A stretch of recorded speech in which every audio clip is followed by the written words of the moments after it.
Olá, meu povo de Santo Anastácio, estamos de volta com o nosso programa Cidade em Debate pela TV Câmara e hoje eu tenho o prazer de entrevistar aqui no nosso programa a vereadora Ana Helena Issa, do PPS. Obrigada, Aninha, mais uma vez. Eu que agradeço, Suzana, como sempre, vocês sempre carinhosos conosco aqui. O esforço que a Ana faz para estar aqui, porque a gente sabe que todo mundo tem um ofício fora da Câmara, mas ela faz aí o esforço para estar aqui com a gente, mostrando para a nossa população o trabalho que ela vem realizando. Vamos começar falando do dispensário de medicamentos que você pediu aqui para o nosso município, para que ele seja implantado dentro do pronto-socorro da Santa Casa? Isso. É um requerimento, né, que você Suzana, fez. Na verdade, a gente está copiando um modelo que já existe em algumas cidades do interior. Qual é a grande queixa hoje da população? Tudo que é bom tem que ser copiado, né, Ana? Exatamente. Qual é a grande queixa da nossa população? Hoje, quando você passa pelo atendimento médico após as 17 horas e aos fins de semana e feriados, você não tem acesso à medicação da saúde pública. Certo. Ou seja, se você passar nesses horários que eu falei, você ou tem que arcar financeiramente, ir numa farmácia comprar de forma particular, ou você tem que esperar abrir no dia útil. Se for numa sexta-feira, às 17, feriado. Exatamente. E muitas vezes a pessoa ela não tem aquele dinheiro, então ela faz uma conta. Aí quando tem que pagar aquela conta, fica inadimplente. Não é uma pessoa de mau caráter, é uma pessoa que ou paga aquela conta ou põe a comidinha na mesa. Então a gente está pedindo para o quê? Para que a mesma medicação que tenha dentro do postão, né, da UBS, tenha também um dispensário dentro da Santa Casa. Santa Casa. Seria interessante para essas situações que eu estou falando. Então, não oneraria mais a prefeitura, porque os remédios já estão comprados e só seriam alocados também na Santa Casa. E o único gasto que daí teria que ver como ficaria viável seria da contratação de pessoas responsáveis para o cuidado da manutenção dos remédios e da entrega ao paciente. Teria que ter alguém responsável nesse setor lá dentro da Santa Casa. Exatamente, que pode ser um funcionário da prefeitura dotado lá dentro da Santa Casa. Você recebeu resposta desse requerimento já? Por enquanto, requerimento 161? Por enquanto não, mas a gente está no aguardo, né? Se for o caso, a gente vai conversar novamente com o prefeito, já foi passada essa ideia para ele vê com bons olhos. A gente entende a dificuldade não só do município, mas do Brasil todo, mas a população ela tem que ter acesso minimamente a uma dipirona, a um paracetamol, a uma amoxicilina. São medicações que você tem que ter ao alcance do paciente em qualquer hora. E nossa cidade não tem farmácia 24 horas. Então, nem que eu queira comprar, por exemplo, após as 10 da noite, eu não tenho farmácia. Então, a gente tem que resolver isso. A pessoa, muitas vezes, ela tem um livramento de uma convulsão, de uma febre alta por causa de uma dipirona e um paracetamol. Sim. Então, a gente tem a obrigação moral de resolver esse problema. E eu vou lutar pelas pessoas que me pediram isso. Muito bem. Uma indicação, também, você mexe muito com essa área da saúde. Nosso povo agradece, aliás. Nossa bandeira. Que a gente tem você, a bandeira aí que você levanta na área da saúde. Você pede também, a atenção que você dá nessa área da nutrição aqui para o nosso município. Você fez uma indicação, primeiro, pedindo um nutricionista para atender os nossos munícipes. Depois você fez um requerimento. São dois ofícios que você encaminhou ao nosso prefeito pedindo aí essa contratação de nutricionista. Isso. A nutricionista ela é uma profissional fundamental para a saúde pública, para tudo, mas para a saúde pública por quê? Hoje nós temos vários pacientes que têm doenças crônicas, como diabetes, hipertensão, dislipidemia, que é o colesterol alto, triglicerídeos alto, dentre outras doenças, como eu enfoco muito no adolescente hoje, a magreza extrema ou a obesidade, o erro alimentar, né? Certo. A bulimia e etc. Essa pessoa, para ela ter um acompanhamento pleno de saúde, ela precisa do apoio médico, psicológico algumas vezes, ainda mais nessas doenças como eu citei últimas, obesidade, que levam à bulimia e à anorexia. E a gente tem que ter um acompanhamento nutricional. Eu não tenho como ter 2 pernas no meu atendimento se eu não tiver um profissional que estudou 4 anos para que ele ajude esse paciente a controlar os níveis de glicose, a quantidade de sódio que ele vai comer. Então, o que a gente tem que ter? Aquele paciente tem que ter uma adequação da nutrição dele, muitas vezes na realidade dele. Porque não adianta eu ir lá numa revista, pegar uma dieta que foi feita para todos, porque ela não é para aquele paciente. Certo. Então, se eu ganho um salário mínimo, eu vou dizer para aquela nutricionista da saúde pública, eu posso comprar arroz, feijão, alguns legumes e ela adequar aquilo que o paciente possa comer. Por que eu fiz 2 e não só uma? Porque a minha primeira foi uma indicação, né? A indicação eu pedi com uma contratação com urgência. Certo. Após isso, eu obtive a informação que no nosso quadro de funcionários públicos, nós temos 2 nutricionistas hoje na cozinha piloto. Cozinha piloto. Você não coloca seria, isso no requerimento. Isso, aí eu fiz o requerimento. Não seria tirá-las de função, Suzana. Sim. Seria uma coisa emergencial, enquanto não se pode fazer ou uma contratação pelo CIOP, que seja terceirizando, ou mesmo um processo seletivo ou um concurso público, lembrando que a folha está em níveis que não pode fazê-los, né? Essas pessoas uma delas virem ao UBS para fazer atendimento clínico. Hoje nós não temos isso. E quando você tenta encaminhar, porque o encaminhamento é pelo postinho, por isso que eu sei. Certo. Então eu tento encaminhar. A Suzana Se eu chegar lá no postinho, eu preciso de uma especialidade dessa, nutricionista. Exatamente. Não tem para quem você encaminhar aqui no município. Quando eu faço o encaminhamento, esse encaminhamento é avaliado por uma profissional médica para ser reencaminhado ao presidente Prudente, que é o nosso setor secundário, que é aquilo que eu falo quase toda semana. Eu estou tentando organizar na mente da população, que é muito importante. O que é primário, o que é secundário, o que é terciário. Quando eu tento ir para o especialista nutricionista, a resposta é: não posso encaminhar para Prudente porque faz parte do atendimento primário da saúde. Então tem que ter no município. Se nós temos 2 Você não consegue encaminhar, então, alguma pessoa daqui, um paciente daqui para Prudente? Não consigo. Hoje não. Tá. No Sistema Único de Saúde, que ele é crescente, o nutricionista tem que ser um profissional do município. Certo. Aí eu não consigo terceirizá-lo para Presidente Prudente. Ele atenderia no posto de saúde? Seria um atendimento a todas as unidades básicas, e esse profissional, ele não precisaria fazer assim aquele acompanhamento mensal, mas uma orientação, uma consulta, onde eu soubesse, por exemplo, diabético, o que ele não pode comer? Carboidrato. O que é carboidrato? Arroz, macarrão, pão, batata, mandioca. Dentro da fruta eu tenho o açúcar, a frutose. Não é só o açúcar. Então, às vezes o paciente fala para mim: doutora, eu não estou comendo doce. Mas aí não é só o doce, aí eu falo Verdade. que eu ganho, eu não perco, porque eu ganho 30 minutos, 35, que eu poderia estar atendendo 4 pessoas. Eu ganho, mas você ganha mas eu explicando. Explico o que é o carboidrato. E essa função, na verdade, ela é muito melhor feita pelo especialista, que é o nutricionista. Então, nossa luta é essa. Vamos dar razão às pessoas que precisam, e elas precisam. Então, Suzana, se eu controlo a diabetes de um paciente, uma hipertensão, esse paciente tem 20 vezes menos chance, em controlado, de ter um derrame, de ter um infarto.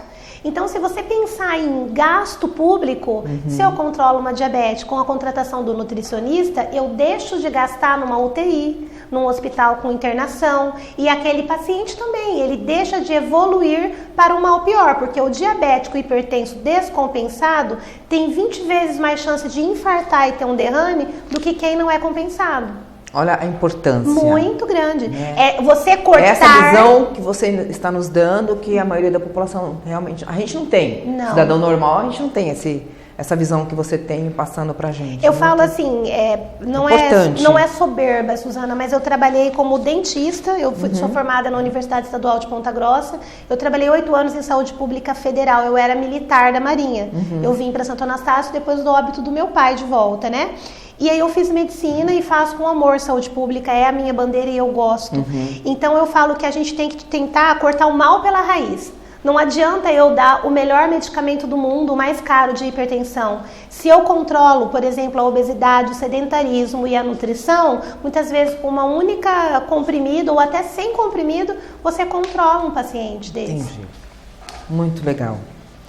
Vamos falar do projeto Terceiro Turno de Atendimento no Centro de Saúde também. Muito Outro legal. Muito. Esse, então, eu falo que se eu pudesse ter um xodózinho de tudo que eu fiz, o que eu vou brigar, nem que for 4 anos seguidos, a gente vai ter. Como que é? Explica pra gente. É assim, ó, o que é o terceiro turno? Também já acontece na cidade de Regente Feijó. Pertinho. É pertinho. E um amigo meu trabalhou nesse projeto, eu conversei com ele, é muito válido e muito eficaz. Hoje, como funciona? Os 4 postinhos da nossa cidade, os ESFs, Equipe de Saúde de Família, eles funcionam das 7 da manhã às 17 horas. Certo. Esse período faço atendimento primário. Doeu minha gargantinha, eu vou lá. Tô com um pouquinho de dor de cabeça, eu vou lá. Não urgência e emergência. Certo. Nesse período, quem trabalha, por exemplo, no comércio, muitas vezes não vai até lá. Não tem como. Certo. Se ele for, ele corre o risco de perder o emprego. Fora o preventivo, que a mulher tem que fazer, por favor, mulheres do meu Brasil, do minha Santo Anastácio, preventivo e mamografia. Preventivo, a partir do momento que você tem vida sexual ativa, tem que fazer o preventivo. O nome diz, previne câncer de colo de útero. Mamografia, a partir dos 40 anos, a gente fala, hoje o SUS prega até a partir de 50, mas aqui a gente tem o hábito de pedir aos 40, se tá tudo bem, bianual, e a partir dos 50, anual, certo? Mulheres que têm na família doenças como câncer de mama ou útero, isso acontece de forma mais precoce. Mas, resumindo, pedir uma mamografia, fazer um preventivo, pedir um PSA, que é o exame da próstata que o homem deve fazer no sangue. Isso tudo, quem faz é o postinho. Se você for na Santa Casa às 8 da noite, não é obrigação daquele médico. Aquele médico está atendendo um infarto, uma pneumonia, uma dor de cabeça, uma enxaquecose, né? uma emergência. Tá. Então, a gente tendo esse terceiro turno, o nome já diz, seria das 17 horas até as 23 horas, um turno sequenciais de 6 horas, para essa população ir ter esse atendimento que tem no ESF. Então, você não está tirando, na verdade, o pronto-socorro, você só está somando a ele para que ele não tenha que atender o que não é a função dele. Isso acontece em Regente, no centro, na UBS deles. A minha sugestão seria essa, com a contratação de uma equipe pequena. Não precisaria, por exemplo, de agentes. Entendi. Poderia ser um médico, um enfermeiro, um técnico e um escriturário. Então, o atendimento feito lá seria um braço a mais do atendimento primário das ESFs. Desafogaria o sistema e a pessoa teria uma opção. Outra coisa é que assim, a criança está na creche o dia inteiro, a mãe trabalhando. A mãe pegar essa criança e levar numa consulta de peso, altura, que é de 0 a 1 anos, que é o puerpério que a gente fala. Então é muito importante, a puericultura, aliás, é muito importante. A gente precisa de dar vez àqueles que às vezes não vão porque não conseguem ir. O horário não ajuda. O horário não ajuda.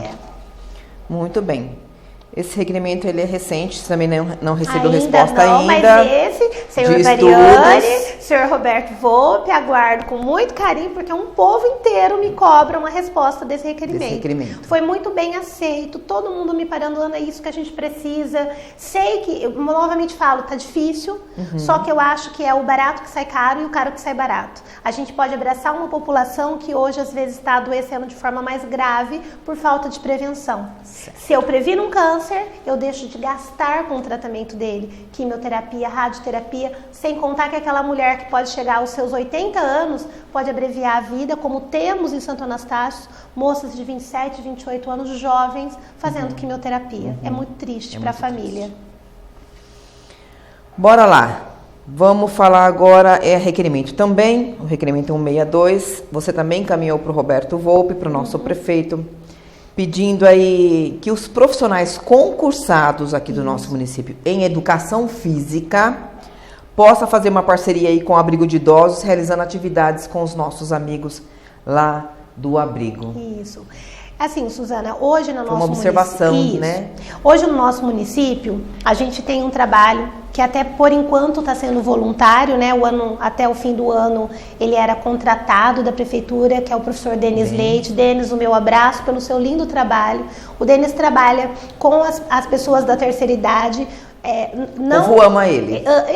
Ele é um menino maravilhoso e um ótimo profissional. Super bem requisitado. Exatamente. O que acontece? O Denis, ele faz uma atividade física elaborada para a terceira idade. Vôlei adaptado, atividade física, um monte de coisa. É muito bacana.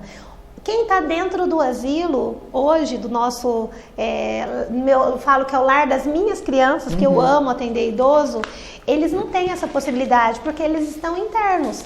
Então, se temos um profissional concursado que tem algumas horas vagas, por que não fazermos um trabalho duas vezes por semana, de um trabalho similar ao do Denis? O Denis não é concursado, por isso que a gente não cita nominalmente ele para fazer a mesma coisa lá, mas um profissional que é capacitado como ele, que é formado, que seja concursado, que possa ir até o abrigo, desenvolver não só a fase motora do trabalho, né?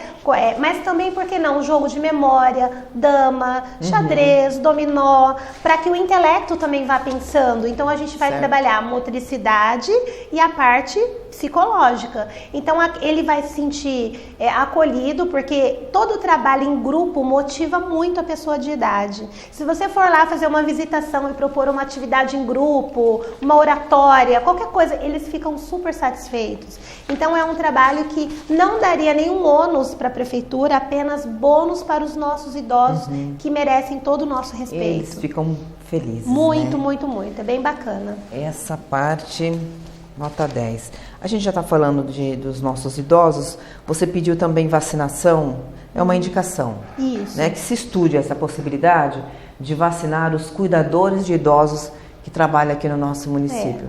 O que acontece, gente? A vacina, eu sei que a maioria sabe, mas para ser bem explicadinho, a vacina é quando você inocula no organismo da pessoa ou o vírus vivo ou uma partícula do vírus para que se produza anticorpos contra aquela doença. No caso, por exemplo, da influenza, que é a gripe, né, o resfriado, o que acontece? Você inocula o vírus para que aquela pessoa, com os principais vírus que deram gripe no último ano, que deram o resfriado no último ano. Então, por exemplo, a vacina desse ano, ela está me protegendo com as principais do ano de 2016.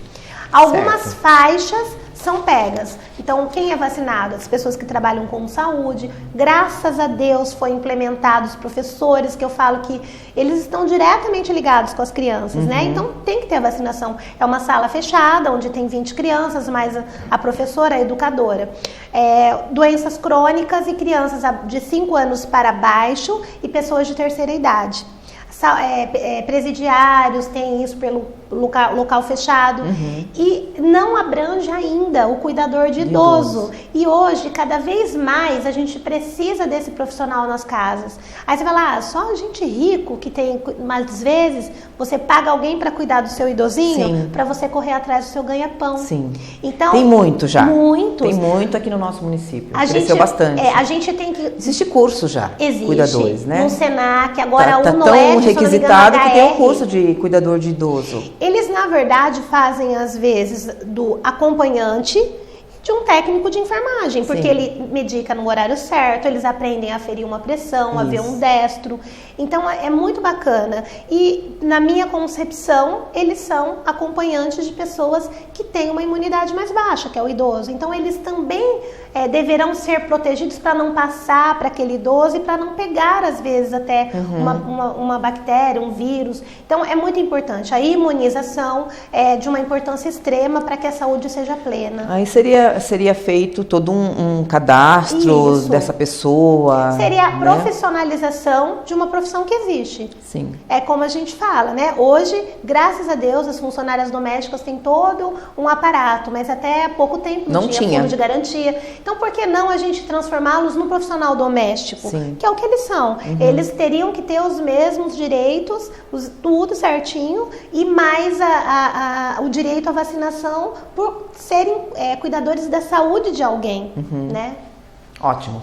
Vamos fechar o nosso programa, saindo um pouco da saúde, falando de olho na faixa. Você fez uma indicação também. Bacana isso também. É porque assim, na verdade... Tá cuidando da nossa população também. Isso. Na verdade, Suzana, é assim, deveria ser algo que nós, lá atrás, pequenininho, tivéssemos essa visão, né? Sim. Vamos respeitar os pedestres.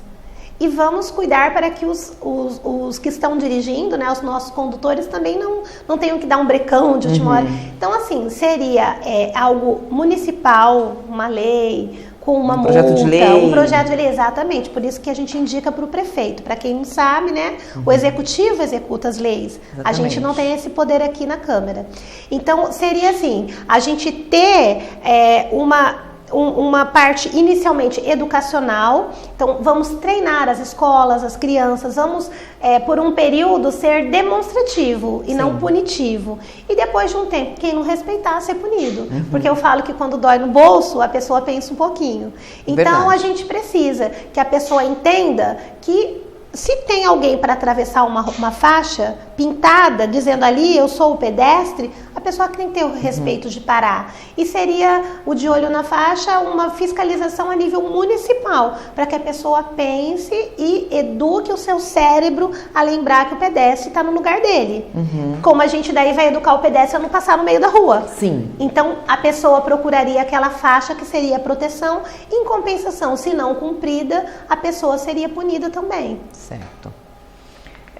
Nesse sentido, começaria mais com igual você falou, nas escolas, Sim, uma se a gente coisa tivesse tido educativa. isso desde pequenininho, né? Hoje em dia as autoescolas, elas já param na faixa, já estão ensinando os condutores, já vi algumas na nossa cidade fazendo isso. Ai, que legal. Eles estão ensinando, né?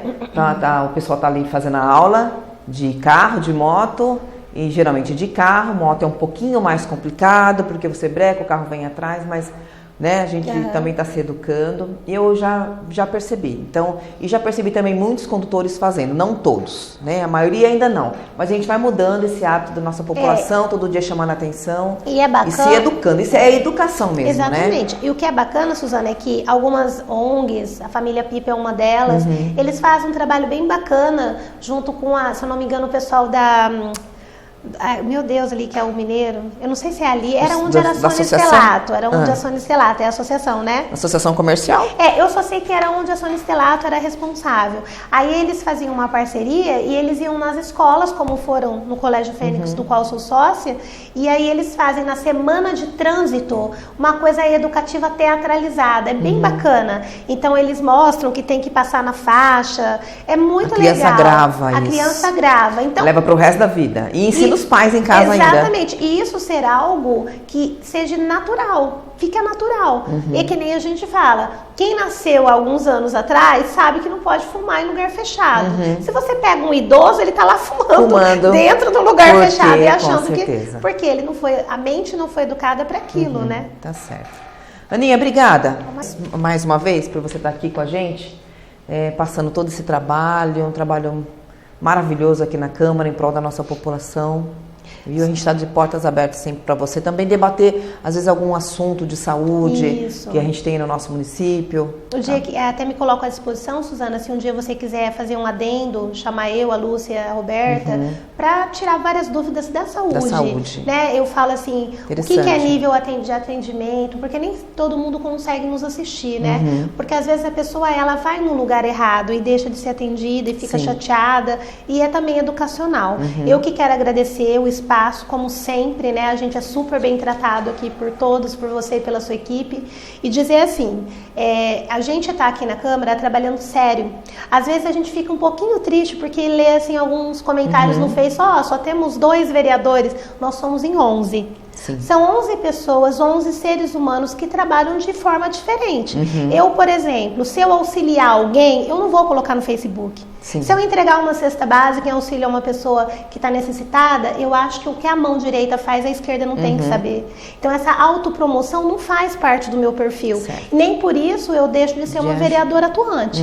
Aquilo que eu prometi em campanha, que é cuidar da saúde, eu estou fazendo da minha forma. Eu converso com o prefeito, eu converso com o secretário da saúde, eu procuro a pessoa que tem que conversar e trago algo que eu sei que tem alguma chance de passar. Eu não vou assim, saber, vai passar o asfalto na rua da frente da minha casa. Aí eu descubro isso, vou lá e faço uma requisição, um requerimento, para que as pessoas achem que aquilo está passando porque eu pedi.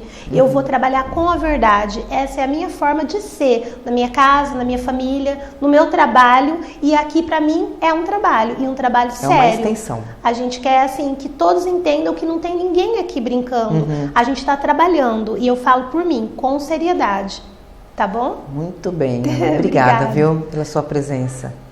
Aí, legal, meu povo. A gente entrevistou a Ana Helena Issa, do PPS, a nossa vereadora aqui da casa, mostrando todo esse trabalho maravilhoso que ela vem fazendo e levantando essa bandeira da saúde aqui para a nossa população. Na próxima semana a gente volta com mais um vereador, especialmente para você, meu povo de Santo Anastácio. Até lá!